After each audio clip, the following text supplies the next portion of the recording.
Brad Hall here, hope everyone's doing well.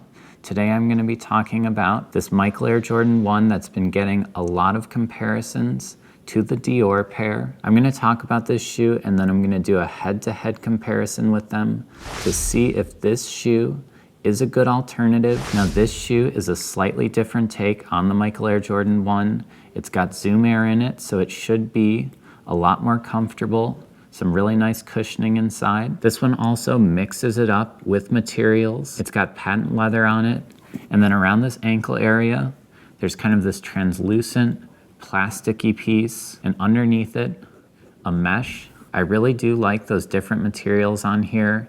It makes it a little bit more futuristic. And I also like this blue liner. Just adds a nice pop of color. Now let's compare it to that Dior pair. First, let's start with the similarities. Obviously, the colorways, they do look fairly similar. You've also got that icy sole on there. So in the big picture, these are somewhat similar. I can see why people are comparing them, but there are plenty of differences. Let's go over those right now. The laces are different colors. The grays on these two shoes are different, plus the material is way different. Probably the most noticeable two differences with these shoes, the swoosh, totally different.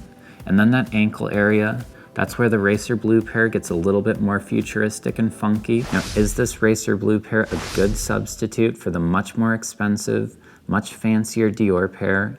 I would say that this shoe, it really stands on its own. It doesn't have to be a substitute. Now, if you really want this Dior pair and you don't want to spend the money, you don't want to jump through hoops to get it, and you just want this alternative, I think that's a fine idea, but I do have a suggestion, a way to make them look even closer. I would suggest covering up this ankle area and this swoosh if possible.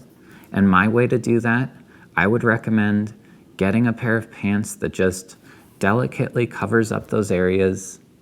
Then you've pretty much got a pair of Dior's. So that is my suggestion. Hope everyone is doing well, and thanks for watching this video.